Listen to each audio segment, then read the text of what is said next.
فإن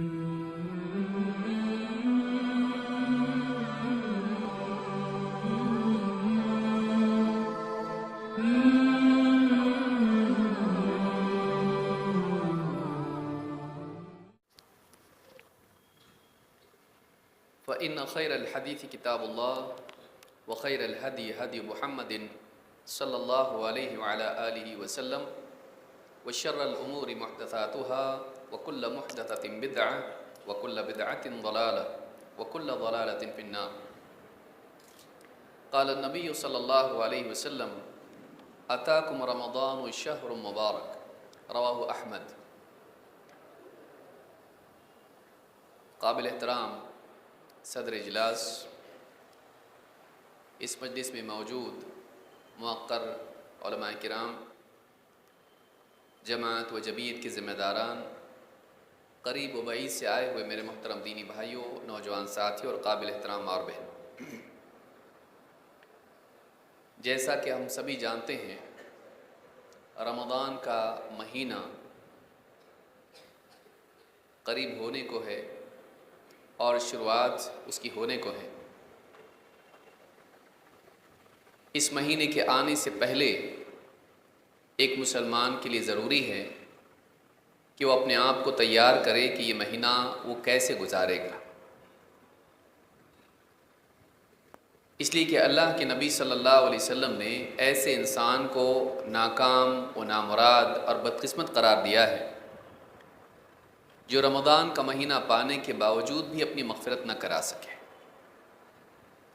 امام الترمذی نے ایک حدیث نقل کی ہے، اللہ کے نبی صلی اللہ علیہ وسلم فرماتے ہیں: رغم انف رجل دخل علیہ رمضان ثم انسلخ قبل ان یغفر له۔ وہ شخص ناکام و نامراد ہو گیا جس پر رمضان کا مہینہ آیا اور وہ مہینہ گزر گیا اور وہ شخص اپنی مغفرت نہیں کرا سکا۔ رمضان کا مہینہ پانا اور اس کے باوجود لاپرواہی برتنا، اس مہینے سے فائدہ نہیں اٹھانا اور نیک اعمال کے ذریعے سے، دعاؤں کے ذریعے سے، عبادات کے ذریعے سے، توبہ و استغفار کے ذریعے سے، صدقات و خیرات کے ذریعے سے ایک انسان اللہ تعالیٰ کا قرب حاصل نہ کرے، اپنی مغفرت نہ کرائے، آخرت کی تیاری نہ کرے اور اس موقع کو ضائع کر دے، ایسا انسان ناکام و نامراد ہے۔ بڑا بدقسمت آدمی وہ ہے جو رمضان کا مہینہ پائے اور اس کے باوجود اپنی مغفرت نہ کرائے۔ اس حدیث کو امام الترمذی نے روایت کیا ہے، جس سے معلوم ہوتا ہے کہ انسان کی کامیابی اور ناکامی کا مدار اس پر ہے کہ وہ رمضان کے مہینے کو صحیح استعمال کرتا ہے یا نہیں۔ ایک اعتبار سے دیکھا جائے تو رمضان کا مہینہ ہمارے لیے اپنے آپ کو جانچنے کا ایک پیمانہ ہے۔ ایک انسان اپنے بارے میں دیکھے کہ میں پوری زندگی صحیح گزار سکتا ہوں یا نہیں، اور اس زندگی کے اختتام پر میں کامیاب ہو سکتا ہوں یا نہیں۔ پوری زندگی صحیح گزارنا، اس کا تصور نہیں کیا جا سکتا ہے اگر ایک آدمی قیمتی مہینے کو ضائع کرنے والا ہو، جو ایک مہینہ صحیح ڈھنگ سے گزار نہ سکتا ہو جبکہ ساری ترغیب اس کے سامنے ہے اور اس کی فضیلت اس کے سامنے ہے، تو وہ باقی زندگی کیسے صحیح گزار سکتا ہے؟ لہٰذا یہ ایک مہینہ ہم لوگوں کے لیے ایک اعتبار سے تربیت کا مہینہ بھی ہے، اور یہی مہینہ ہمارے لیے ایک اعتبار سے اپنے آپ کو، اپنے قد کو جانچنے کا مہینہ ہے۔ یہ بیدار ہونے کا مہینہ ہے کہ میں نے اتنا اہم مہینہ ضائع کر دیا، باقی زندگی میں زیادہ ضائع کروں گا۔ لیکن اگر اس مہینے کو آدمی صحیح گزار لے تو ایسا شخص نہ صرف اللہ تعالیٰ سے خوب اجر و ثواب حاصل کرتا ہے، بلکہ یہ شخص بقیہ مہینوں میں صحیح زندگی گزارنے کی استعداد اپنے اندر پیدا کرتا ہے۔ لہٰذا اس مہینے کے آنے سے پہلے ہم کو تیار ہونا چاہیے۔ آدمی امتحان سے پہلے تیاری کرتا ہے، سفر سے پہلے تیاری کرتا ہے، آپریشن سے پہلے تیاری کرتا ہے، زندگی میں چھوٹے نکاح کا معاملہ ہے یا اس طرح کے کئی اور معاملات ہیں، چھوٹے بڑے کئی معاملات آتے ہیں، آدمی ان سے پہلے اپنے آپ کو تیار کرتا ہے۔ حتیٰ کہ آدمی ٹرین اور بس کے آنے سے پہلے بھی اپنے آپ کو ریڈی کرتا ہے کہ کہیں میری ٹرین چھوٹ نہ جائے، میں اس سے پہلے ایسا ریڈی رہوں کہ جیسے ٹرین آئے میں ٹرین میں بیٹھوں، بس میں بیٹھوں اور پھر اپنی منزل کی طرف نکل جاؤں۔ اگر میں نے لاپرواہی برتی، ٹرین آئے گی، رکے گی، چلی جائے گی اور میں پلیٹ فارم پہ رہ جاؤں گا۔ آدمی زندگی کے ان معاملات میں تو بہت حساس ہوتا ہے، سینسیٹیو ہوتا ہے، خبردار رہتا ہے، لیکن آپ دیکھیے ہماری زندگی میں کتنے سال آ کے چلے گئے، کتنے رمضان آئے اور چلے گئے، اور ہم جہاں تھے وہیں کھڑے ہوئے ہیں۔ یہ بہت بدقسمتی ہے کہ انسان زندگی کے ان قیمتی مواقع کو ضائع کرتے ہیں۔ یہ کیوں ہوتا ہے؟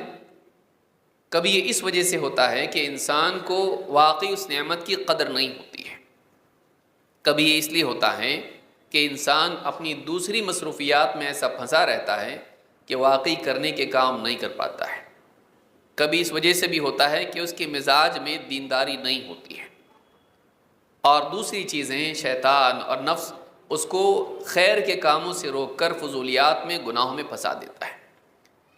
لہٰذا بہت ضروری ہے کہ ہم اس مہینے کی قدر کریں۔ اللہ کے نبی صلی اللہ علیہ وسلم فرماتے ہیں اتاکم رمضان شہر مبارک۔ صحابہ سے آپ نے کہا تم پر رمضان کا مہینہ آیا ہے اور ایک بڑا ہی مبارک مہینہ ہے، یہ مبارک مہینہ ہے، برکتوں والا مہینہ ہے۔ برکتیں کس اعتبار سے؟ دینی و دنیوی دونوں اعتبار سے۔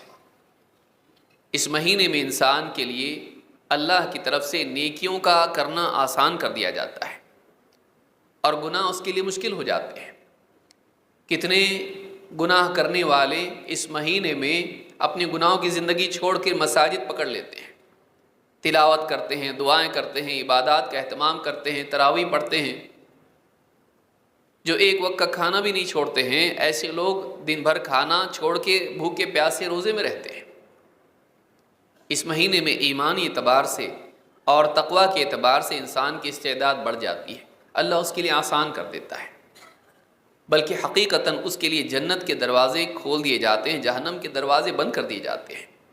یہ اللہ کی طرف سے خصوصی انتظام ہوتا ہے اہل ایمان کے لیے کہ ایک انسان نیکیوں کا کرنے والا آگے بڑھے اور گناہوں کا کرنے والا اپنے گناہوں کی زندگی کو چھوڑ دے۔ رمضان کا مہینہ اگر آدمی صحیح ڈھنگ سے گزار لے تو اس کی مستقبل کی زندگی اچھی بن سکتی ہے۔ شرط یہ ہے کہ اس مہینے کو ضائع نہ کریں اور اس مہینے کو صحیح طور پر استعمال کریں۔ اس مہینے کے تعلق سے ہم کو کن چیزوں کا لحاظ رکھنا چاہیے؟ بہت سارے مسائل وغیرہ آپ نے ابھی شیخ کی زبان سے سنے کہ رمضان آنے سے پہلے ہم کو یہ ساری باتیں معلوم ہونا چاہیے۔ تو سب سے پہلی چیز جو ہے وہ یہی ہے کہ ایک آدمی رمضان میں داخل ہونے سے پہلے رمضان کے بارے میں ضروری معلومات حاصل کر لے۔ رمضان کی فضیلت، رمضان میں کیسے کیا کیا اعمال کرنے ہیں اور وہ اعمال کیسے کرنے ہیں، تو ایک اعتبار سے ان اعمال کی فضیلت اس کو معلوم ہو، دوسرے یہ کہ ان اعمال کے مسائل اس کو معلوم ہو۔ قیام اللیل کی کیا فضیلت ہے اگر معلوم نہ ہو تو آدمی اپنے کام کاج میں لگا رہے گا اور موبائل فون میں لگا رہے گا، گھر میں آرام کرے گا، نماز نہیں پڑھے گا۔ بہت سے لوگ اسی وجہ سے نیکیاں نہیں کر پاتے ہیں کہ ان کے سامنے ان نیکیوں کی فضیلت نہیں ہوتی ہے، اور کبھی اس وجہ سے نہیں کر پاتے ہیں کہ فضیلت معلوم ہوتی ہے لیکن سستی ہوتی ہے اور رغبت نہیں ہوتی ہے۔ تو ایک تو رمضان کے آنے سے پہلے رمضان میں کیا کیا کیا جاتا ہے اور ان پر اللہ کی طرف سے کیا کیا وعدے ہیں، کیا کیا انعامات اللہ نے رکھے ہیں، چاہے آپ نے پہلے پڑھا ہو لیکن اپنے تجدید ایمان کے طور پر اپنی رغبت کو بیدار کرنے کے لیے آدمی وہ فضیلت کی باتیں پڑھے، چاہے وہ ریاض الصالحین ہو، امام النووی کی کتاب، یا اسی طرح سے حافظ منذری کی کتاب ہو الترغیب والترہیب، یا پھر علماء نے جو خاص طور سے رمضان سے متعلق کتابیں لکھی ہیں، اور بہت ساری کتابیں ہیں جن میں رمضان میں کیے جانے والے اعمال کی فضیلت بیان کی ہے، ان کو پڑھے اور ان کی رغبت اپنے اندر پیدا کرے۔ اسی طرح سے رمضان سے متعلق جو اعمال ہیں، روزہ ہے، صوم، یا اسی طرح سے قیام اللیل، یا اسی طرح سے دوسرے جتنے بھی اعمال ہیں، سحری، افطار، روزہ، کن چیزوں سے ٹوٹتا ہے، کن سے نہیں ٹوٹتا ہے، اعتکاف کے مسائل کیا ہیں، اور اسی طرح سے بہت ساری دوسرے مسائل کیا ہیں، تراویح سے متعلق مسائل کیا ہیں، ان مسائل کو جانیں۔ یا تو علماء کے خطابات سنیں، آج انٹرنیٹ کے ذریعے سے یوٹیوب پر بہت سارے خطابات ہیں، لیکن معتبر علماء کے خطابات سنیں جو قرآن و سنت کی روشنی میں بتاتے ہیں، جو سلفی ہیں، اہل حدیث ہیں۔ آج قرآن و سنت کا نام لے کے بولنے والے بھی بہت ہو گئے، کیونکہ ان کو معلوم ہے جب تک کہ قرآن و سنت نہیں بولیں گے لوگ سنتے نہیں۔ لیکن یا تو ان کی حدیثیں کمزور ہوں گی یا پھر ان کا استدلال غلط ہوگا، لہٰذا دھوکہ نہیں کھانا چاہیے کہ کوئی آدمی قرآن و حدیث بولے تو اس کی بات کو آپ سننے لگ جائیں۔ آپ معتبر علماء سے سنیں اور انہی کی بات سنیں۔ 50 قسم کے لوگوں کو آپ سنیں گے، کنفیوز ہو جائیں گے۔ لہٰذا قابل اعتماد ذرائع سے، قابل اعتماد علماء کی باتوں کو آدمی سنے اور پڑھے اور اپنے آپ کو تیار کرے۔ اور یہ معاملہ معمولی نہیں ہے، یہ فرض ہے۔ اللہ کے نبی صلی اللہ علیہ وسلم فرماتے ہیں، طلب العلم فریضۃ علی کل مسلم، علم حاصل کرنا ہر مسلمان پر فرض ہے۔ تو عمل سے پہلے انسان کو چاہیے کہ کسی بھی عمل میں قدم رکھنے سے پہلے اس عمل کے بارے میں معلوم کر لیں کہ وہ عمل کیسے کیا جاتا ہے، تاکہ وہ عمل برباد نہ ہو، تاکہ یہ آدمی گناہگار نہ ہو۔ لاپرواہی کے ساتھ کسی بھی چیز کو کر دینا اور علم کے خلاف اس کو کرنا، سنت کے خلاف اس کو کرنا، انسان کو گناہگار بناتا ہے۔ آدمی دنیا کا کوئی کام بغیر جانے نہیں کرتا ہے، دین کے کام بغیر علم کے کرنا یہ بہت بڑی ناکامی ہے اور بدقسمتی ہے۔ تو اس حدیث سے بات معلوم ہوتی ہے کہ علم حاصل کرنا ہر مسلمان پر فرض ہے۔ اور اس کا سب سے آسان طریقہ کیا ہے؟ علماء سے آپ پوچھیں۔ آپ کو اونٹ پر سفر کر کے جانے کی ضرورت نہیں ہے، آج موبائل فون کے ذریعے سے آپ علماء سے، قریب و بعید کے علماء سے پوچھ سکتے ہیں، بلکہ آپ کے اپنے شہر میں، آپ کے اپنی مساجد میں علماء میسر ہیں، آپ ان سے جا کے دین کے مسائل پوچھ سکتے ہیں۔ اللہ رب العالمین نے حکم دیا ہے، اللہ نے فرمایا فَاسْأَلُوا أَهْلَ الذِّكْرِ إِن كُنتُمْ لَا تَعْلَمُونَ، جاننے والوں سے پوچھو اگر تم نہیں جانتے۔ تو یہ اللہ کی طرف سے حکم ہے کہ اگر ہم نہیں جانتے ہیں تو ہم کو چاہیے کہ ہم جاننے والوں سے پوچھیں، نہ جاننے والوں سے ہم نہ پوچھیں، نیم حکیموں سے ہم نہ پوچھیں، ہم ان لوگوں سے پوچھیں جو واقعی جاننے والے ہیں۔ لہٰذا یہ پہلی چیز ہے جس کا اہتمام ایک مسلمان کو کرنا چاہیے۔ نمبر 2، رمضان کے مہینے کو ہم تقویٰ کے فروغ اور تقویٰ کی بیداری اور تقویٰ کو بڑھانے کا ذریعہ بنائیں۔ رمضان کا مہینہ آتا ہے اور ہم تاریخیں گننے میں رہ جاتے ہیں، سحری اور افطار میں رہ جاتے ہیں، عید کی تیاری میں رہ جاتے ہیں اور رمضان کا مہینہ نکل جاتا ہے۔ پھر رمضان کے بعد بیٹھ کے آپس میں بات کرتے ہیں، کتنے جلدی رمضان گیا نا، معلوم ہی نہیں پڑا۔ آپ کو معلوم نہیں پڑا اس وجہ سے کہ آپ نے ہر دن کا برنامج نہیں بنایا، اپنا مقصد نہیں بنایا کہ یہ مہینہ آیا ہے تو اس سے مجھ کو کیا حاصل کرنا ہے، اس مہینے سے مجھ کو کیا پانا ہے۔ یہ مہینہ آ کے نکل جائے گا، لیکن اس مہینے میں کچھ لوگ کامیاب ہوں گے اور کچھ جدھر تھے وہی رہیں گے اور کچھ ناکام و نامراد اور برباد ہوں گے۔ یہ مہینہ میرے لیے کامیابی کا ہے، ناکامی کا؟ اس مہینے کا مقصود کیا ہے؟ حدیث میں رمضان کے مہینے کو شہر الصبر کہا گیا ہے، صبر کے پیدا کرنے کا مہینہ۔ اگر رمضان کا مہینہ آ کے گزر گیا اور میں صبر میں ترقی نہیں کیا تو میں فیل ہو گیا۔ اس مہینے میں معظم اعمال میں سے بڑا عمل روزہ ہے، اور روزے کا ایک خاص مقصد ہے۔ اللہ تعالیٰ نے قرآن کریم میں فرمایا، یا ایھا الذین آمنوا کتب علیکم الصیام کما کتب علی الذین من قبلکم لعلکم تتقون، اے ایمان والو تم پر روزے فرض کر دیے گئے جیسے تم سے پہلوں پر فرض کیے گئے تھے، اس لیے فرض کیے گئے ہیں تاکہ تمہارے اندر تقوی پیدا ہو، تم پرہیزگار بن جاؤ، تم بچنے والے بنو، تم بچنے والے بنو دنیا میں گناہوں سے، تاکہ تم بچنے والے بنو ان گناہوں کی وبال جہنم سے۔ دنیا میں گناہوں سے بچو تاکہ آخرت میں جہنم سے بچو۔ گناہوں کی وجہ کیا ہے؟ انسان کے نفس کا بے قابو ہونا، اور انسان کے نفس کے 2 عیوب ہیں۔ نیکیوں میں سستی، گناہوں میں چستی۔ نیکیوں کے باب میں انسان سستی کا شکار ہوتا ہے، نفس کہتا ہے آرام کر، کیوں مشقت اٹھاتا ہے، اور گناہوں کے بارے میں نفس انسان کا رغبت دلاتا ہے، لذتوں کی طرف انسان کو بڑھاتا ہے، ایسی لذتیں بھی جو حرام ہیں، اور انسان چونکہ نفس کو اپنے قابو میں رکھنے کی صلاحیت اس میں نہیں ہوتی ہے، لہٰذا نفس اس کو گھسیٹ کے ان گناہوں میں لے جاتا ہے، یا نفس اس کے پاؤں پکڑ کر اس کو نیکیوں سے روکتا ہے۔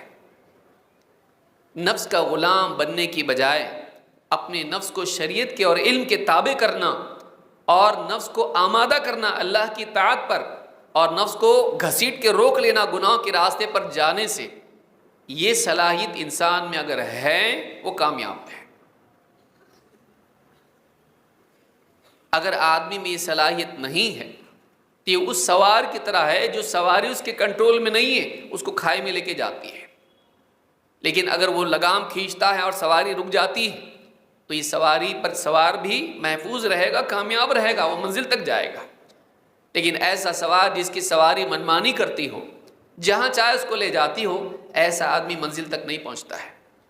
کون آدمی چاہے گا کہ اس کی گاڑی اس کے کنٹرول میں نہ رہے، آؤٹ آف کنٹرول ہو جائے؟ ایسی گاڑی ایکسیڈنٹ کراتی ہے۔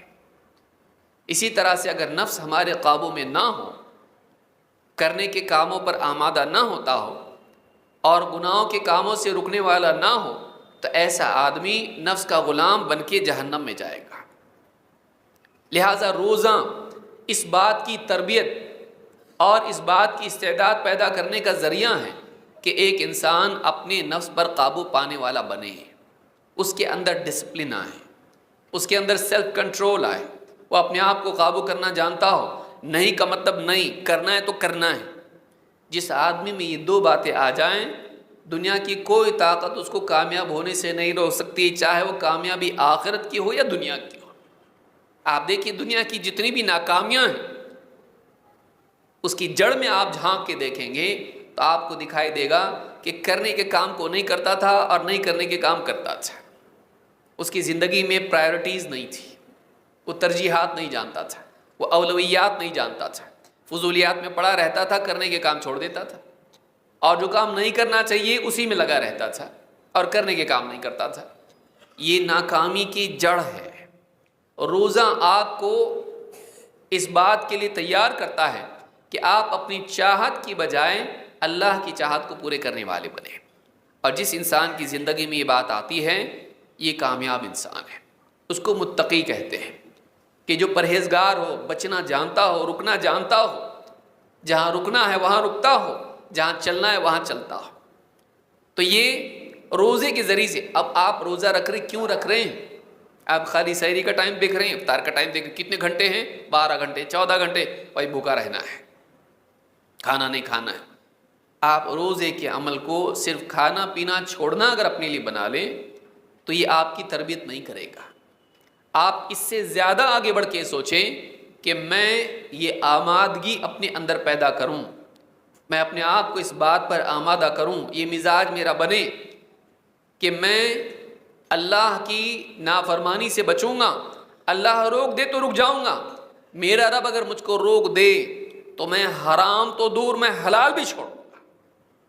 محنت سے کمایا ہوا کھانا ہے، حلال غذا میرے سامنے ہے، پانی میرے سامنے ہے، میں گناہ تو گناہ اپنی ضرورتوں کو چھوڑنے کے لیے تیار ہوں اگر میرا مالک حکم دے۔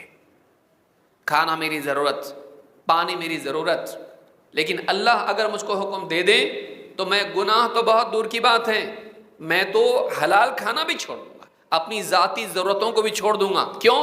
میرا رب حکم دے رہا ہے۔ یہ مینٹالٹی کا بننا، اس مزاج کا بننا، یہ روزے کا حاصل ہے۔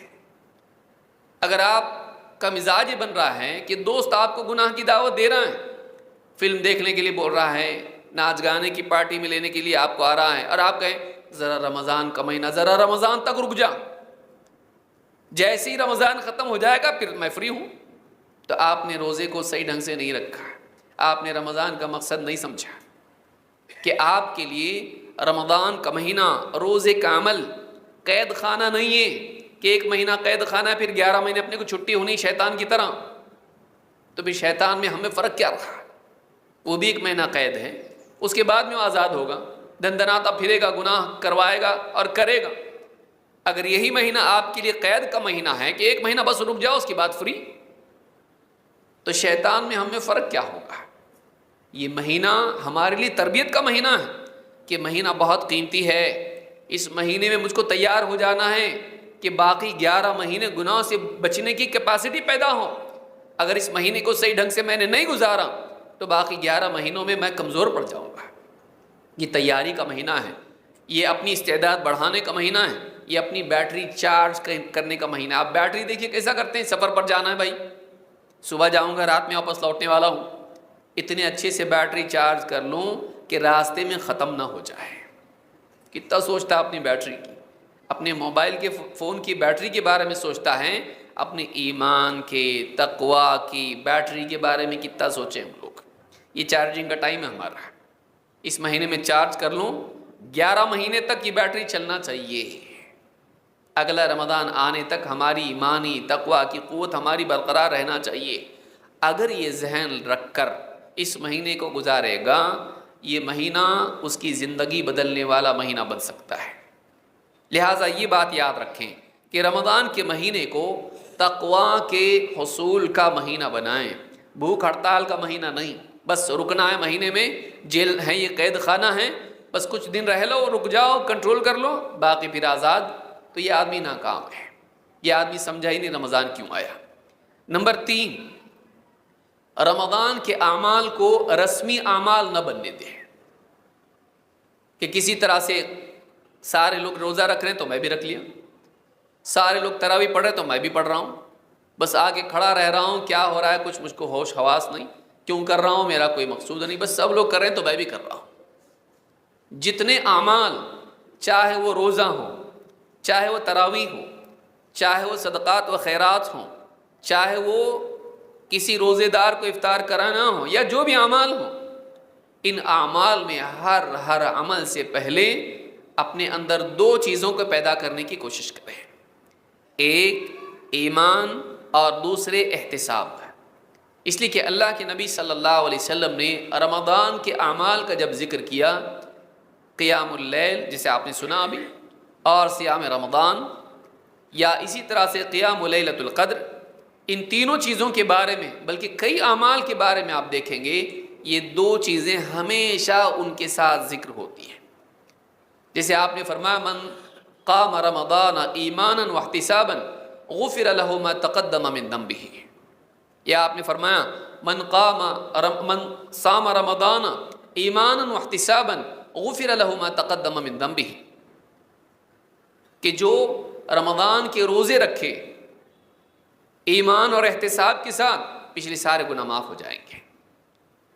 جو رمضان کا قیام کرے، تراویح کا اہتمام کرے، قیام رمضان کا اہتمام کرے ایمان اور احتساب کے ساتھ، اس کے پچھلے سارے گناہ معاف ہوں گے۔ سوال یہ پیدا ہوتا ہے کہ صرف روزہ رکھنے یا صرف قیام اللیل کرنے کا ذکر نہیں آیا، ایک اضافی وصف اس کے لیے بیان کیا گیا ہے، ایک اور چیز بیان کی گئی، ایسا رکھنا پڑے گا تب مغفرت ہوگی۔ کیسا؟ ایمان اور احتساب کے ساتھ میں۔ سوال یہ پیدا ہوتا ہے کہ ایمانا واحتسابا کا مطلب کیا ہے، کہ اس خاص کیفیت کے ساتھ روزوں کا اور قیام اللیل کا اہتمام کریں تب جا کے مغفرت ہونی ہے، ورنہ نہیں۔ کیونکہ قید جب بیان کی گئی تو اس قید کے ساتھ فضیلت ہے، اس قید کے ساتھ اجر ملے گا۔ تو یہ قید کیا ہے؟ ابن حجر رحمہ اللہ فرماتے ہیں قولہ ایمانا ای تصدیقا بوعد اللہ بالثواب علیہ، واحتسابا ای طلبا للاجر لا لقصد آخر من ریاء او نحوہ۔ 2 باتیں بہت اہم ہیں۔ فتح الباری میں ابن حجر رحمہ اللہ نے کہا کہ ایمانا واحتسابا کا مطلب کیا ہے؟ ایمان کا مطلب یہ ہے کہ جو وعدہ اللہ تعالیٰ نے اس نیکی پر کیا ہے، جس انعام کا وعدہ کیا ہے، اس وعدے پر یقین ہو، اس وعدے پر یقین ہو۔ 2، احتساب کا مطلب یہ ہے کہ اس وعدے میں جو چیز بیان ہوئی ہے دل میں اس کے پانے کی طلب ہو، رغبت ہو، اس کے لیے عمل کرے، کسی اور غرض سے نہیں۔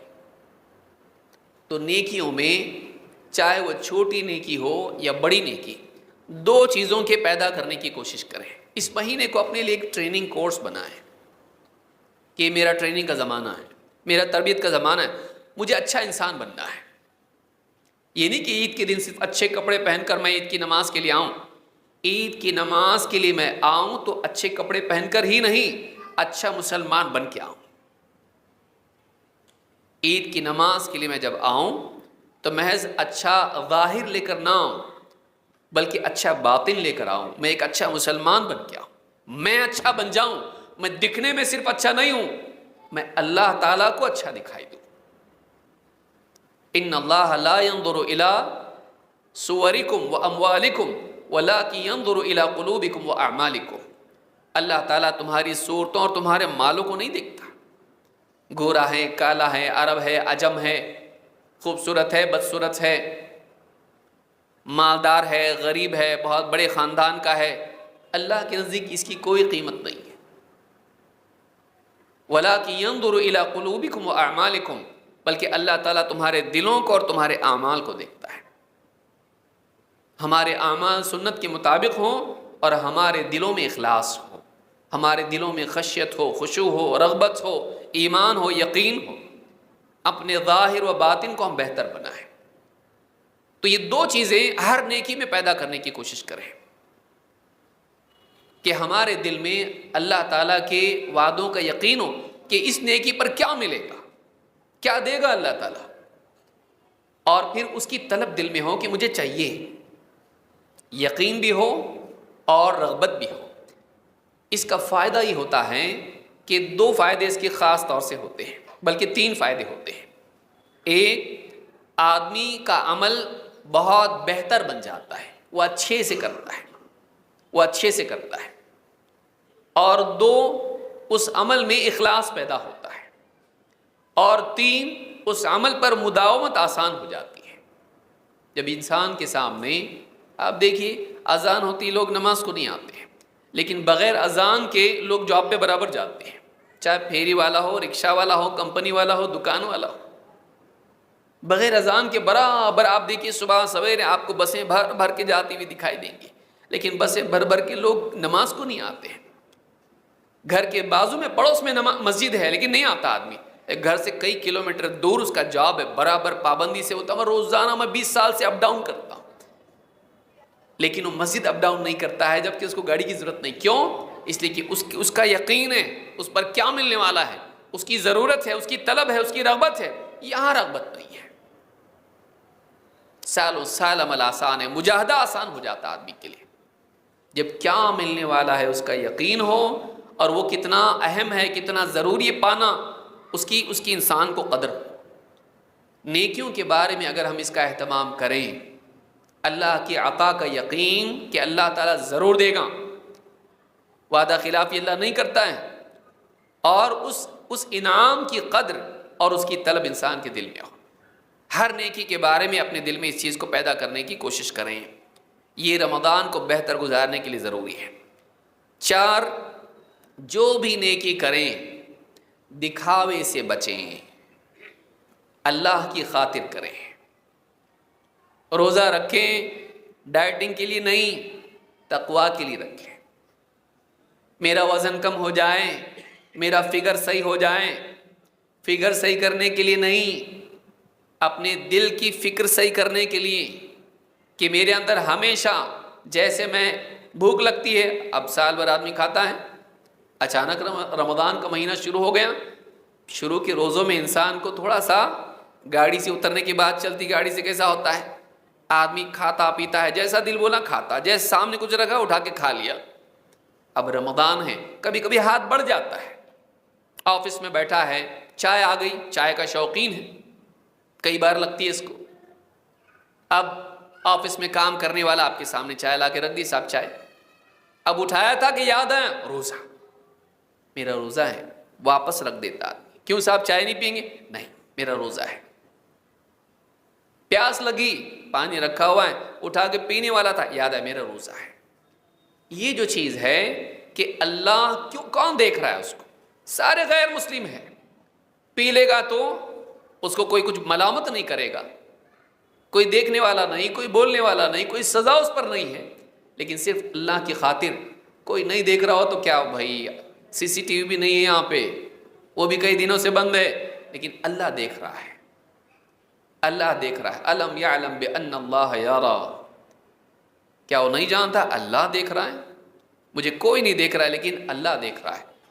میرا روزہ خراب ہو جائے گا، میرا روزہ خراب ہوگا، میرا رب ناراض ہوگا، تو کوئی دیکھے نہ دیکھے رکنا آسان ہوتا ہے، اللہ کی خاطر رکنا، لوگوں کی وجہ سے نہیں کہ لوگ رکھ رہے ہیں روزہ تو میں بھی رکھ رہا ہوں، اگر نہیں رکھوں گا تو لوگ بولیں گے دیکھو روزہ نہیں رکھ رہا ہے، تو لوگوں کے لیے روزہ رکھ رہا ہے۔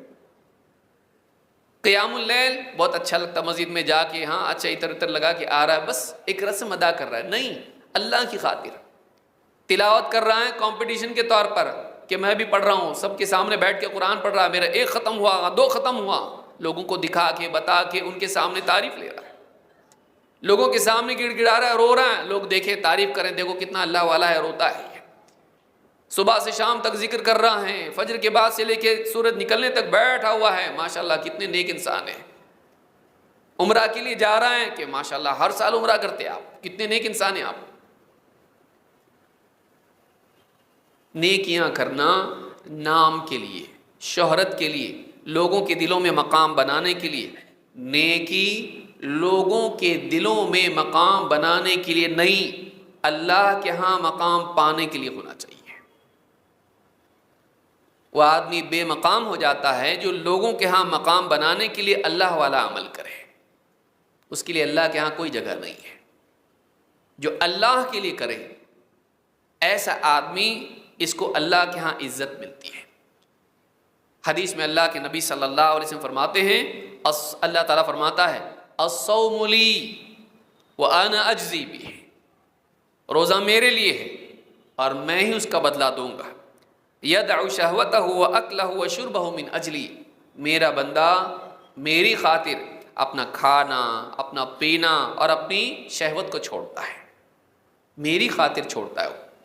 اللہ کی خاطر اپنی چاہتوں کو چھوڑنے کا مزاج، اور اس کے ضمن میں یہ آتا ہے کہ اللہ کی خاطر بندوں کی تعریف کی چاہت کو چھوڑنے کا مزاج بنے، یہ توحید کا کمال ہے۔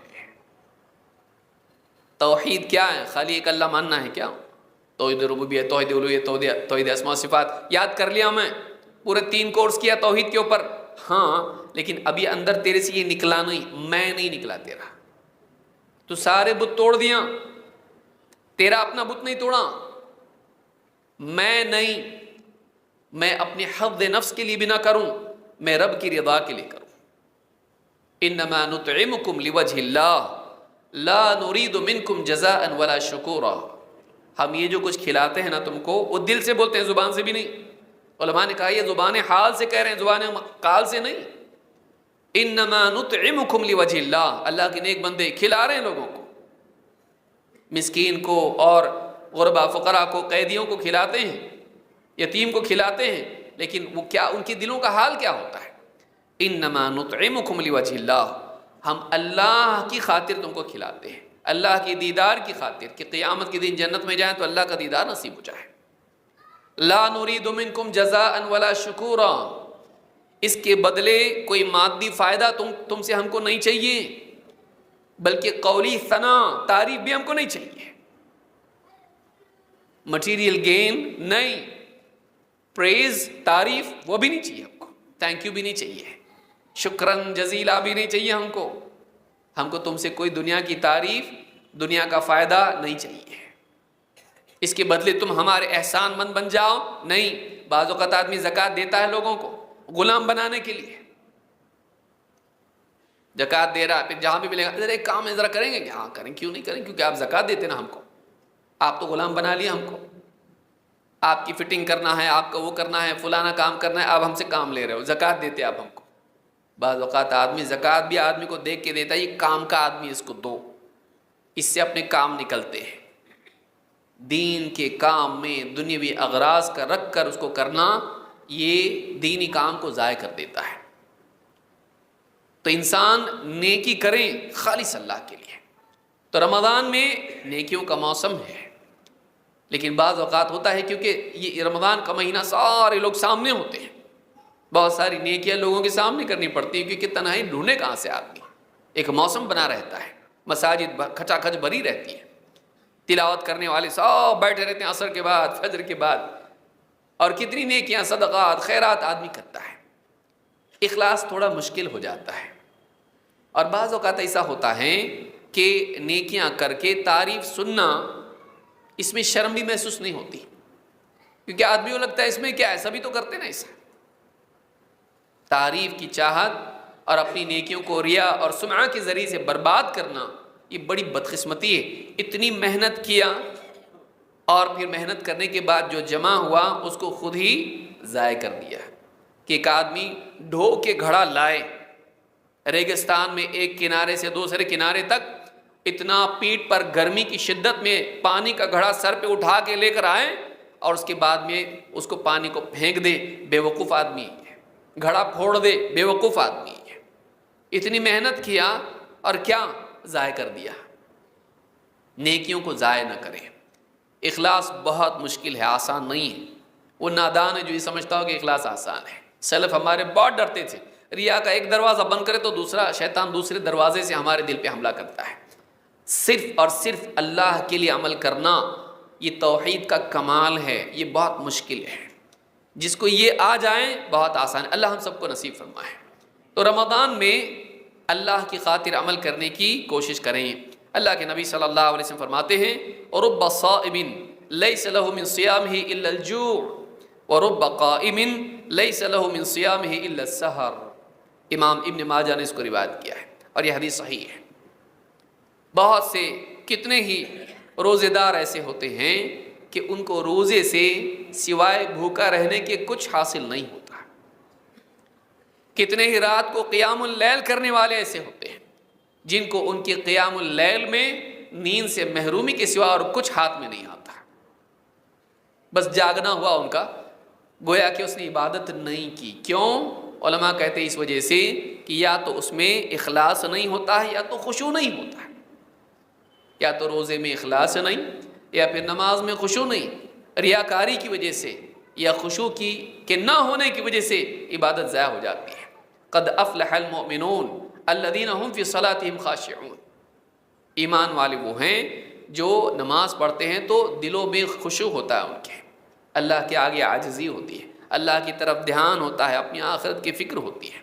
الذین یظنون انہم ملاقو ربہم وانہم الیہ راجعون، کہ ان کے دل کی حالت یہ ہوتی ہے، یہاں رہنا نہیں، ہمیشہ پلٹ کے اللہ کے پاس جانا ہے، اس کی تیاری کرنا ہے، آخرت کی فکر ہونا چاہیے، دنیا کی شہرت کی طلب نہیں۔ رمضان کے مہینے میں عبادات کا خاص اہتمام کریں۔ یہ مہینہ عبادات کا ہے، بھاگ دوڑ میں آدمی بہت ساری چیزیں ضائع کر دیتا ہے۔ رمضان کے مہینے میں خاص کر کے تراویح میں اس بات کا اہتمام کریں کہ وہ جماعت کے ساتھ ہو۔ بہت سارے لوگ کیا کرتے ہیں، نہیں میں اکیلا پڑھوں گا، آخری وقت میں پڑھوں گا، جا کے گھر پہ سو جاتا، فرض پڑھا گیا، سو گیا، آخری وقت میں بیوی کب اٹھاتی ہے، اٹھیے سحری کا وقت ختم ہونے میں، کیونکہ موبائل فون رات بھر دیکھتے بیٹھا ہے، 2 بجے تک گپ شپ کر کے گھر پہ آیا ہے، تراویح کو تو نہیں گیا لیکن گپ شپ میں تھا۔ اب 2 میں سے ایک چوائس ہے اس کے پاس، یا تو قیام اللیل کرے یا تو سحری کرے۔ سحری کون چھوڑے، دن بھر کام کاج رہتا ہے، محنت رہتی ہے، بھوکا رہوں گا تکلیف ہوگی، تو تراویح چھوڑ دیا، سحری کر لی، یہ بھی تو نیکی ہے نا بھائی، اس کی بھی تو ترغیب آئی ہے حدیث میں۔ ایسے کئی لوگ ہوتے ہیں جو مسجد چھوڑ کے گھر پہ جاتے ہیں کہ گھر پہ پڑھیں گے، لیکن گھر پہ پڑھ نہیں پاتے ہیں اور مہینہ نکل جاتا ہے۔ شیطان کے اور نفس کے دھوکے سے بچے ہیں۔ اللہ کے نبی صلی اللہ علیہ وسلم فرماتے ہیں، انہ من قام مع الامام حتی ینصرف کتب له قیام لیلۃ، جو آدمی امام کے ساتھ قیام اللیل کرے، امام کے ساتھ قیام اللیل کرے یہاں تک کہ امام پوری طرح سے نماز سے فارغ ہو جائے، پوری نماز میں وتر تک اس کے شریک رہے۔ کچھ لوگ آدھی پڑھ کے چلے جاتے ہیں، نہیں، امام کے ساتھ پوری نماز میں شریک رہے یہاں تک کہ وہ فارغ ہو جائیں، نماز ختم ہو گئی تراویح کی، کتب لہ قیام لیلۃ، اس کے لیے پوری بقیہ رات عبادت کرنے کا ثواب ملتا ہے۔ اکیلے پڑھنے میں یہ نہیں ہے، اس کی اپنی فضیلت ہے، اس میں اخلاص آسان ہوتا ہے. اور کوئی آدمی خود اگر حافظ ہے، لمبی لمبی نماز پڑھتا ہے، سکون کے ساتھ اخلاص کے ساتھ پڑھتا ہے، ٹھیک ہے، پابند ہے، ٹھیک ہے. لیکن اگر نہیں تو ایسے آدمی کے لیے چاہیے کہ وہ جماعت سے نماز پڑھے. تو امام ترمذی نے اس کو روایت کیا ہے. اسی طرح سے رمضان میں اللہ کے ذکر کا اہتمام کریں، کثرت ذکر. آپ بیٹھے لیٹے کسی بھی حال میں ہیں، ذکر اتنا آسان عمل ہے کہ کسی خاص حیت کی طلب اس میں نہیں ہے. کیا ایسے ہی بیٹھ کے کرنا پڑے گا، ایسے ہی کرنا پڑے گا، باوضوئی ہونا پڑے گا، قبلہ رخ ہونا پڑے گا، بیٹھ کے ہی یا کھڑے ہو کے ہی؟ نہیں، آپ جس حالت میں ہیں اللہ کو یاد کر سکتے ہیں، کھڑے، بیٹھے، لیٹے، وضو سے، بے وضو. بلکہ آدمی جنابت کی حالت میں ہے تب بھی ذکر کر سکتا ہے، اس کے لیے ممنوع نہیں ہے. حضرت عائشہ خود فرماتی ہیں کان رسول اللہ صلی اللہ علیہ وسلم یذکر اللہ تعالی علی کل احیانہ، اللہ کے نبی صلی اللہ علیہ وسلم اپنے تمام احوال میں اللہ کو یاد کرتے تھے، تمام اوقات میں اللہ کا ذکر کرتے تھے. کثرت سے ذکر کریں. بیٹھا موبائل تکتا بیٹھا ہے، فضول وقت ضائع ہو گیا، سبحان اللہ، الحمدللہ، لا الہ الا اللہ، اللہ اکبر، سبحان اللہ وبحمدہ، سبحان اللہ العظیم. کتنے اذکار ہیں، لا الہ الا اللہ وحدہ لا شریک لہ، لہ الملک ولہ الحمد وہو علی کل شیء قدیر. کتنے اذکار ہیں، کتنے سارے ذکر آدمی کر سکتا ہے. اپنے خالی اوقات میں ان کا اہتمام کریں. اللہ تعالیٰ قرآن کریم میں فرماتا ہے فاذکرونی اذکرکم، تم مجھے یاد کرو میں تمہیں یاد کروں گا. اس سے بڑھ کے بندے کے لیے شرف کیا ہو سکتا ہے کہ اللہ اس کو یاد کرے. اللہ کے نبی صلی اللہ علیہ وسلم حدیث قدسی میں فرماتے ہیں، اللہ تعالیٰ فرماتا ہے انا عند ظن عبدی بی وانا معه اذا ذکرنی، میں اپنے بندے کے گمان کے ساتھ ہوں، جیسا گمان کرے ویسا اس کے ساتھ معاملہ کرتا ہوں. اور وانا معه اذا ذکرنی، جب مجھ کو یاد کرتا ہے تو میں اس کے ساتھ ہوتا ہوں. جب بھی بندہ اللہ کو یاد کرتا ہے اللہ کی معیت اس کو حاصل ہوتی ہے، اللہ تعالیٰ اس کے ساتھ ہوتا ہے جیسا اللہ چاہتا ہے. وَأَنَا مَعَهُ إِذَا ذَكَرَنِي، اللہ اپنی شان کے اعتبار سے بندے کے ساتھ ہوتا ہے. وَأَنَا مَعَهُ إِذَا ذَكَرَنِي فَإِن ذَكَرَنِي فِي نَفْسِهِ ذَكَرْتُهُ فِي نَفْسِهِ، اگر وہ اپنے جی میں مجھے یاد کرے تو میں بھی اپنے جی میں اس کو یاد کرتا ہوں. وَإِذَا ذَكَرَنِي فِي مَلَئٍ ذَكَرْتُهُ فِي مَلَئٍ خَيْرٍ مِّنْهُمْ، اور اگر وہ لوگوں کے سامنے، لوگوں کے درمیان میرا تذکرہ کرے، میری بڑائی بیان کرے، میری حمد و ثنا کرے، جیسے دینی دروس میں یا اسی طرح سے خطبہ وغیرہ میں یا مجلس میں بیٹھے ہوئے ہیں، گھر کے لوگ ہیں، اللہ کا کتنا بڑا احسان ہے، اللہ نے ہم کو کھلایا پلایا، مسلمان بنایا. اگر وہ لوگوں کے سامنے میرا ذکر کرتا ہے تو میں اس مجمع سے بہتر مجمع، فرشتوں کا مجمع، ان کے سامنے اس کا تذکرہ کرتا ہوں. اس سے بڑھ کے ایک انسان کے لیے کیا سعادت ہو سکتی ہے کہ رب العالمین کے ہاں اس کا تذکرہ ہو رہا ہو، اللہ تعالیٰ اس کا ذکر کر رہا ہو، اس کا تذکرہ کر رہا ہو، اس کا ذکر خیر ہو رہا ہو فرشتوں کے سامنے. لیکن ہمارے کتنے اوقات ایسے گزر جاتے ہیں کہ ہم ذکر سے محروم رہتے ہیں اور دوسری چیزوں میں لگے رہتے ہیں. امام البخاری مسلم نے اس کو روایت کیا ہے. اسی طرح سے روزوں کا اہتمام کریں اور اسی طرح سے قرآن کی تلاوت کا اہتمام کریں. یہ دو اعمال رمضان کے خاص عمل ہیں. اللہ کے نبی صلی اللہ علیہ وسلم فرماتے ہیں الصیام والقرآن یشفعان للعبد یوم القیامہ، روزہ اور قرآن یہ قیامت کے دن بندے کی شفاعت کریں گے، سفارش کریں گے اللہ کے ہاں. یقول الصیام ای رب منعته الطعام والشہوات بالنہار فشفعنی فیہ، روزہ کہے گا اے میرے رب میں نے اس بندے کو کھانے سے اور اسی طرح سے شہوتوں سے دن کے وقت روکے رکھا، اے اللہ میری سفارش اس کے حق میں قبول فرما. وَيَقُولُ الْقُرْآنُ، اور قرآن کہے گا مَنَعْتُهُ النَّوْمَ بِاللَّيْلِ فَشَفِّعْنِي فِيهِ، میں نے اسے رات کے وقت میں سونے سے روکے رکھا، میری سفارش اس کے حق میں قبول فرما.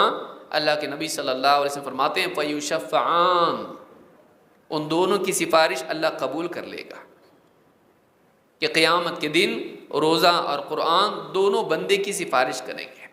دن میں روزہ، رات میں قرآن کی تلاوت.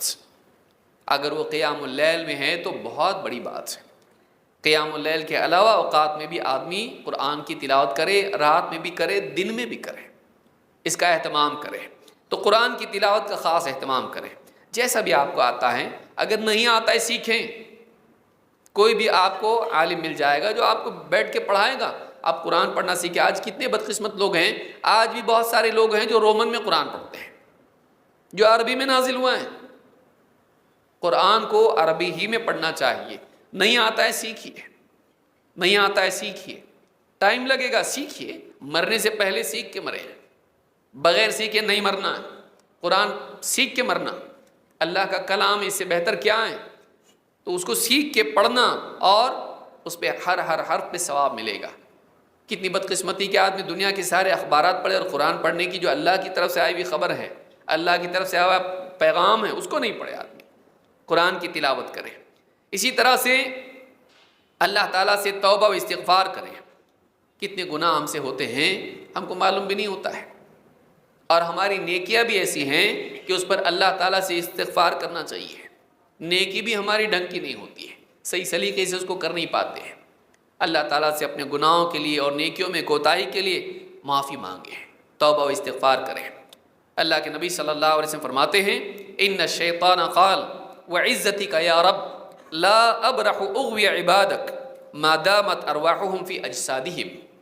ابلیس نے، شیطان نے اللہ سے قسم کھا کے کہا، تیری عزت کی قسم اے میرے رب، میں جب تک کہ تیرے بندوں کی روحیں ان کے جسموں میں باقی رہیں گی، میں انہیں بھڑکانے کی، گمراہ کرنے کی لگاتار کوشش کرتا رہوں گا، چھوڑوں گا نہیں ان کو۔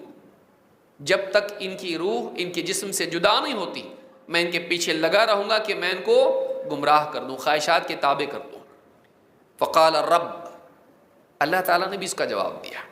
اللہ تعالیٰ نے فرمایا، رب نے فرمایا، وعزتی وجلالی، میری عزت اور میرے جلال کی قسم، لا ازال اغفر لهم ما استغفرونی، میں بھی ان کی مغفرت کرتا رہوں گا جب تک کہ وہ مجھ سے مغفرت کی دعا کرتے رہیں گے، جب تک وہ مجھ سے معافی مانگیں گے، استغفار کریں گے، مغفرت طلب کریں گے اپنے گناہوں کے لیے، میں بھی معاف کرتا رہوں گا۔ چاہے کتنے گناہوں سے ہوئے ہوں، رب کی طرف پلٹ کے آئیں، اللہ سے معافی، توبہ، استغفار کریں، میں ان کو معاف کرتا رہوں گا۔ آدمی گناہ پہ گناہ کرتا رہتا ہے، لیکن توبہ و استغفار نہیں کرتا ہے۔ اللہ سے معافی مانگنا چاہیے۔ مہینہ ہے، آدمی کا نفس کمزور ہو جاتا ہے، رونے دھونے گڑ گڑانے میں آسانی ہوتی ہے، عام دنوں میں تھوڑا مشکل ہوتا ہے، فراغت بھی ہوتی ہے اور دل نرم بھی ہوتا ہے، ماحول کا اثر بھی ہوتا ہے۔ اللہ سے توبہ و استغفار کریں، کیا بعید ہے کہ اللہ تعالیٰ اس کے لیے معافی کا دروازہ کھولتے ہیں، مغفرت کا دروازہ کھولتے ہیں۔ امام احمد نے اس کو روایت کیا ہے۔ رمضان کے مہینے میں اپنے اوقات کی تنظیم کریں، کب تلاوت کرنا ہے، ذکر کا کیا وقت ہے، تراویح کا یہ وقت ہے، فلاں کام کا یہ وقت ہے، صدقات و خیرات کا یہ وقت ہے۔ ایسی تنظیم کریں کہ سارے کام ٹھیک ٹھاک ہو جائیں۔ ہڑبڑاہٹ میں پورا مہینہ دوڑ دھوپ میں گرتے پڑتے گزر گیا، نکل گیا، کچھ کر نہیں پایا، ایسا نہیں ہونا چاہیے، یہ جہالت ہے۔ اپنے ٹائم کو آرگنائز کریں۔ ابھی شروع نہیں ہوا مہینہ، ابھی سے بنا لے اپنا برنامج، کب تلاوت کرنی ہے، کب مجھ کو ذکر کرنا ہے، کب مجھ کو دینی کتابیں پڑھنی ہے، کب مجھ کو علماء سے اتصال کرنا ہے، کب دینی مجالس میں جانا ہے، کب گھر والوں کو لے کر بیٹھنا ہے، ان کی نصیحت کرنی ہے، کب مجھ کو یہ سب چیزیں کرنی ہے، پھر کھانا پینا، یہ ساری چیزیں۔ مرد بھی، عورتیں بھی۔ عورتیں بیچاری دن رات بھٹیار خانے میں لگی رہتی ہیں، وہ بھی بڑی نیکی ہیں، معمولی چیز نہیں وہ بھی۔ لیکن یہ کہ کیا کتنی بدقسمتی ہے کہ ہم اپنی خواتین کو کچن میں ہی باندھ کے رکھ دیں، نہ وہ ٹھیک سے تراویح پڑھ سکے، نہ ٹھیک سے ذکر کرے، نہ تلاوت کر پائے، نہ کچھ کر پائے۔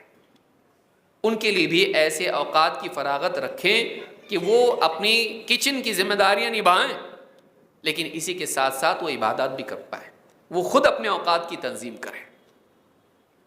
روزے دار کو افطار کرانے سے لے کر گھر میں کھانا سب کو بنا کے کھلانے سے لے کر یہ ساری چیزیں بہت قیمتی ہیں، یہ بھی خود اپنی جگہ نیکی ہے۔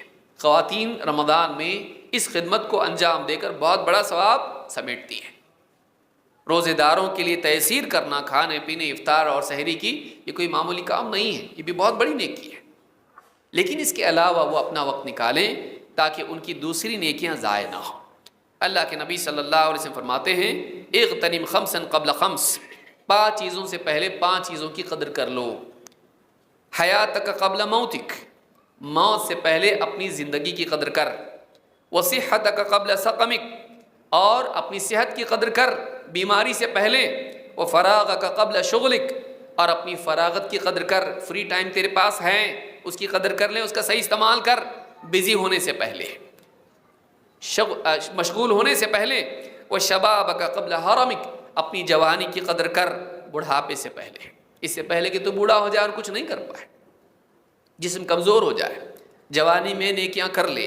وغناک قبل فقرک، اور اپنی مالداری کی قدر کر لے اس سے پہلے کہ تیرے اوپر فقر آ جائے۔ بعض اوقات مالدار ہوتا ہے، بہت ساری نیکیوں کے امکانات ہوتے، نہیں کرتا، ٹالتا رہتا ہے، اور پھر اچانک کچھ حادثہ ہوتا ہے، نقصان تجارت میں ہوتا ہے، جہاں تھے واپس آ گئے، موقع تھا نہیں کر پایا، حج نہیں کیا، عمرہ نہیں کیا، صدقات و خیرات نہیں کیا، بہت ساری نیکیاں تھیں نہیں کیا، اب واپس غریب کا غریب۔ جب تھا کر لیتا، ایسا بھی جانے والا تھا ویسا بھی جاتا۔ تو مالداری کی قدر کر فقر و فاقہ آنے سے پہلے، یعنی یہاں بتایا گیا ہے نعمت چھیننے سے پہلے اس کی قدر کر اور اس کا صحیح استعمال کر۔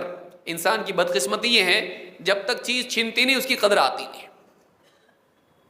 لوگوں کو بھی آپ دیکھیے، ماں باپ کو دیکھیے، جب تک ماں باپ ہوتے ہیں بدسلوکی کرتا ہے، جب دنیا سے چلے جاتے ہیں اکیلے میں بیٹھ کے روتا ہے، یہ کرنا چاہیے تھا، وہ کرنا چاہیے تھا، بڑے اچھے تھے اور میں ان کو سنبھال نہیں پایا، میں ان کا خیال نہیں رکھ پایا۔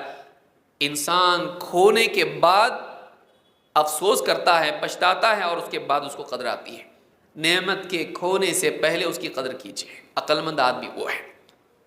تو رمضان میں وقت ضائع مت کیجیے، خاص کر کے آپ کا بڑا دشمن ابھی فی الوقت شیطان کے بعد آپ کا موبائل فون ہے۔ موبائل فون ہے جو آپ کو ہر وقت آپ سے چمٹا رہتا ہے، ذرا سا کچھ آپ کو فارغ وقت ملا کھا جاتا آپ کا وقت۔ آدمی فری رہا، افطار کے انتظار میں ہے، ڈاکٹر کے پاس ہیں، مسجد میں سلام پھیرنے کے بعد، یا جلدی آ گئے غلطی سے مسجد میں، اذان میں 15 منٹ ہے ابھی، کیا کرتا آدمی؟ بلکہ بدقسمتی یہ ہے کہ خطابات میں، جمعہ کے خطبوں میں آدمی موبائل فون نکال کے فیس بک، واٹس ایپ دیکھ رہا ہے اور یہ کر رہا ہے اور مسکرا رہا ہے بیٹھ کے، خطبہ یہاں چل رہا ہے، بیان یہاں چل رہا ہے، دینی دروس چل رہے ہیں، وہ دیوار کو ٹیک لا کے بیٹھ کے اپنی خرافات میں بزی ہے۔ کہ ایک چیز آدمی خود خرید کے لائے اور اس کا غلام بن جائے، اس سے بڑی بیوقوفی کیا ہے؟ کہ وہ اپنا خرید کے لایا ہوا مالک، غور کیجئے اس کے اوپر کہ آپ پیسہ دے کے اس کو خرید کے لائیں، لیکن اب آپ اس کے غلام بن گئے، وہ آپ کا مالک بن گیا۔ ذرا سے نوٹیفیکیشن آئی، آپ فوراً کیا حکم ہے میرے آقا، آپ اس کی طرف رجوع کرتے ہیں۔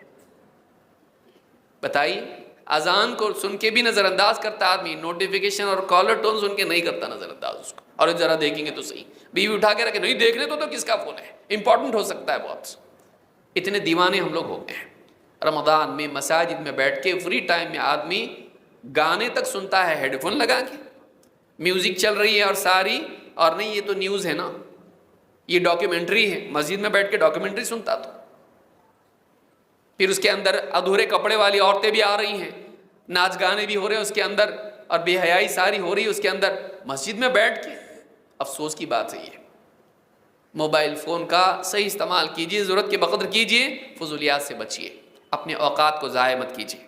اللہ کے نبی صلی اللہ علیہ وسلم فرماتے ہیں، من حسن اسلام المرء ترکہ ما لا یعنیہ، آدمی کے اسلام کی خوبی یہ ہے کہ وہ ایسی چیزوں کو چھوڑ دے جو اس کے مقصود سے متعلق نہ ہو۔ لا یعنیہ کا مطلب کیا ہے؟ ابن رجب رحمہ اللہ نے فرمایا، لا یعنیہ کا مطلب یہ ہے اس کی زندگی، اس کی تخلیق کا جو مقصد ہے، اس مقصد سے وہ متعلق نہ ہو۔ ایسی بس میں نہ بیٹھیں جو آپ کو اپنی منزل تک نہیں لے جاتی۔ بے وقوف آدمی وہ کیوں بیٹھا؟ بولے بس ہے نا، بس ہے، تیری منزل تک لے جاتی، گھر تک لے جاتی؟ نہیں، کیوں بیٹھا اس میں؟ آدمی انہی کاموں میں لگے جو کام اس کو کامیابی تک لے جاتے ہیں۔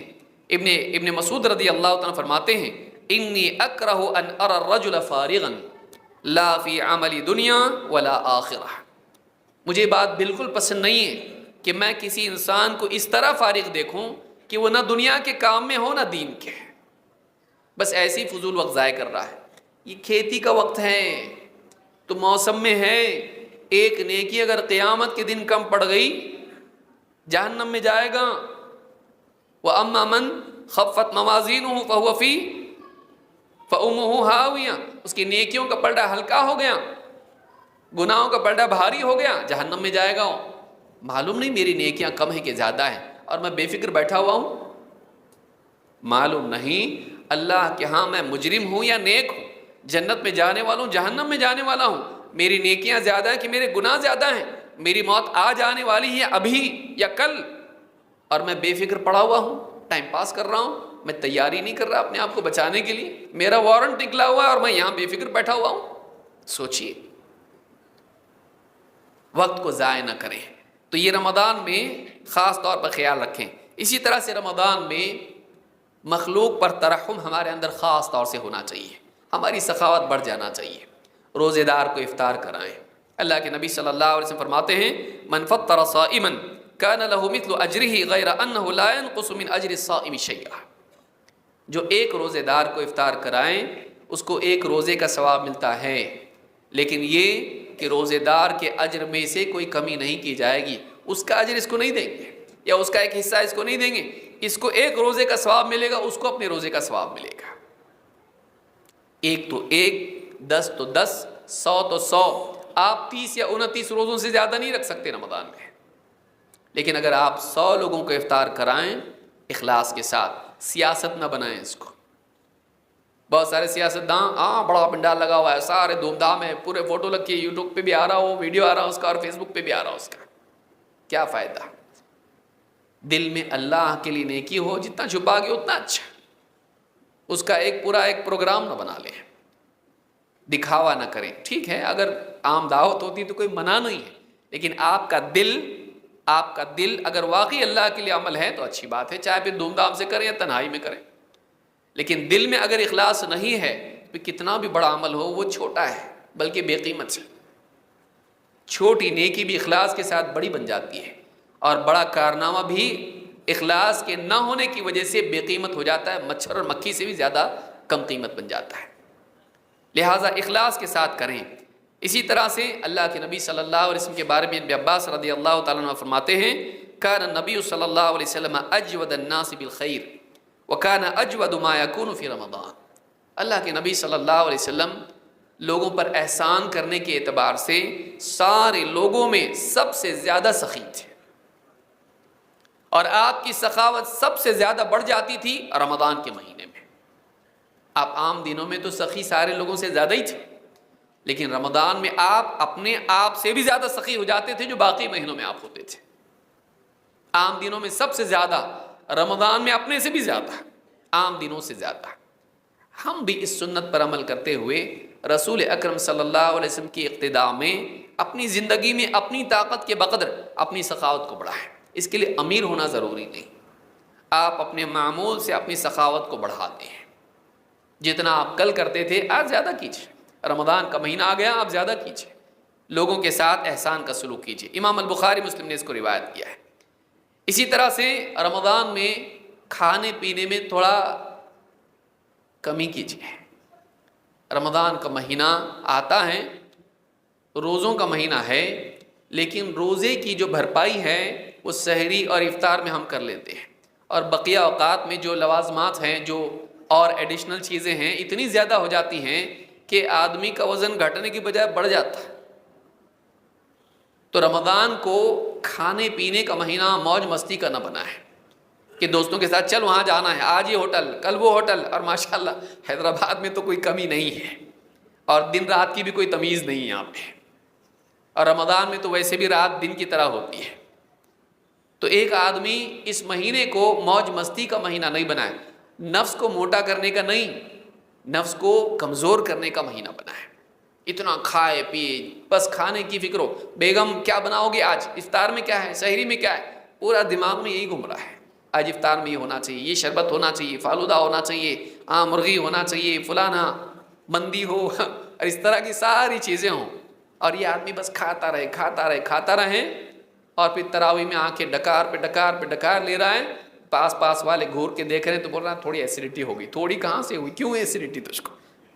ایسیڈیٹی کیوں ہوئی؟ کیونکہ پیٹ پر تو نے وہ زور ڈالا ہے جو پیٹ بھی اس کا تحمل نہیں کر سکتا ہے. تو یہ رمضان کا مہینہ ہے یا پکوان کا مہینہ ہے؟ سوچیں. بہت سے لوگوں کا یہی حال ہوتا ہے.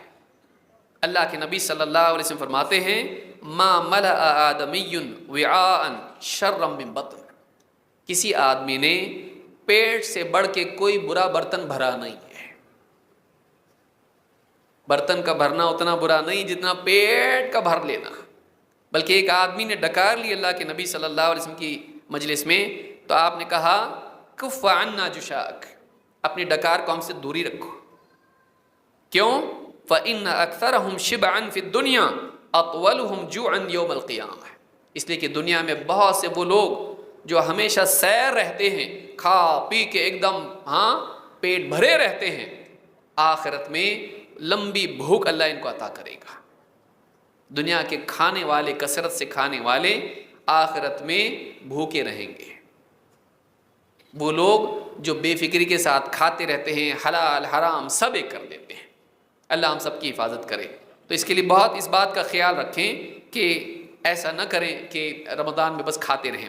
آخری ایک دو بات بتا کے میں بات ختم کر رہا ہوں، وقت میرا ہو گیا ہے. جھوٹ، غیبت، جھگڑا، ان چیزوں سے بچیں.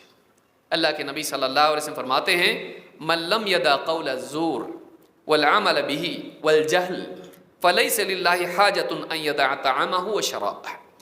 جو آدمی جھوٹی بات، باطل قول، اس میں ساری باتیں آتی ہیں، جھوٹی گواہی، اسی طرح سے جھوٹ بات، یہ ساری چیزیں اس میں آتی. تاجر ہے، صاحب ہم کو اس میں کوئی پروفٹ نہیں ہے، جبکہ ہے، روزہ رکھ کے جھوٹ بول رہا. یا اسی طرح سے رشتہ داریاں ہیں، آپس میں غیبتیں کر رہا ہے، یا کسی کے بارے میں جھوٹی گواہی دے رہا ہے، میں تھا وہاں پہ ایسا ہوا، فلاں ایسا کر رہا ہے، فلاں ایسی کر رہی ہے. خواتین میں بہت ساری چیزیں ہوتی ہیں.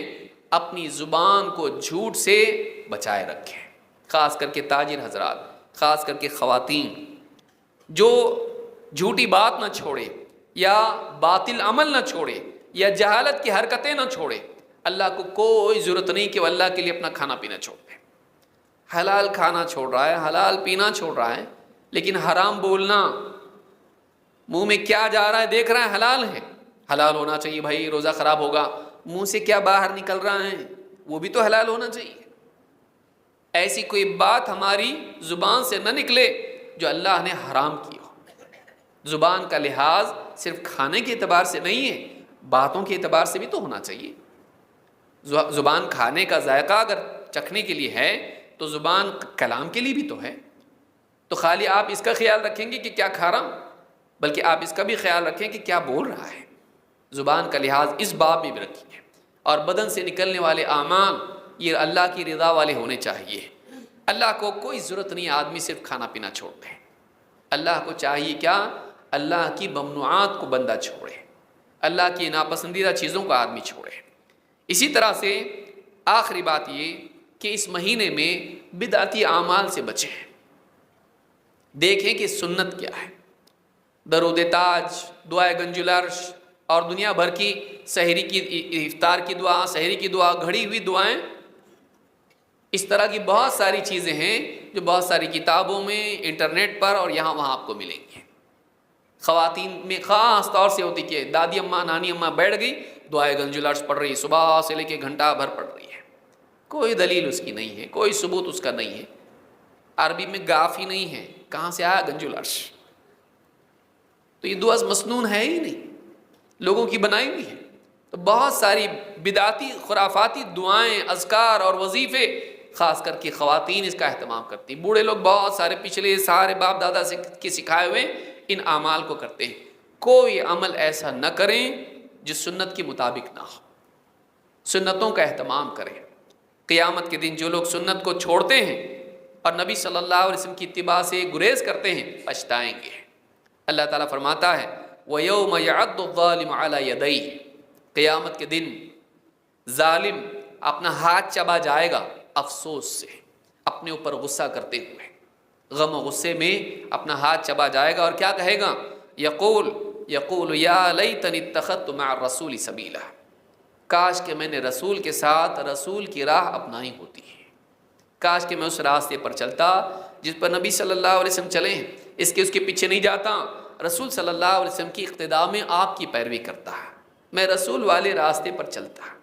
قیامت کے دن وہ ہاتھ چبا جائے گا، اتنا ٹینشن میں آئے گا، وہ اتنا غصہ ہوگا، اتنا غمگین ہوگا۔ اللہ نہ کرے کہ ہم ان لوگوں میں شامل ہوں۔ اللہ تعالی ہم سب کی حفاظت فرمائے۔ لہٰذا جو بھی کام کریں اس میں کثرت عمل کی بجائے صحت عمل دیکھیں، عمل صحیح ہونا چاہیے، زیادہ نہیں۔ اسی لیے عبداللہ بن مسعود رضی اللہ عنہ کہتے ہیں الاقتصاد فی السنۃ احسن من الاجتہاد فی البدعہ، اپنی استعداد کے مطابق، اعتدال کے مطابق، اعتدال کی بنیاد پر جتنا عمل ہو سکتا ہے کر لینا، سنت کے مطابق یہ زیادہ بہتر ہے کہ آدمی بدعت والا عمل خوب کرے، اس میں مجاہدہ کرے۔ تو اعتدال کے ساتھ سنت پر عمل کرنا مجاہدے کے ساتھ بدعت پر عمل کرنے سے زیادہ بہتر ہے۔ امام حاکم نے اس کو روایت کیا اور یہ موقوف روایت، اور شیخ الالبانی نے صحیح ترغیب میں کہا کہ یہ صحیح ہے۔ لہٰذا ہم ان باتوں کا لحاظ رکھیں۔ اللہ رب العالمین ہم سب کو رمضان کے اس مہینے کی قدر کرنے والا بنائیں اور نیکیوں کا اہتمام کرنے والا، گناہوں سے بچنے والا بنائیں، اور اخلاص کے ساتھ سنت کی اتباع کرتے ہوئے نیکیوں کے اہتمام کی توفیق عطا فرمائیں۔ اقول ھذا واستغفر اللہ لی ولکم۔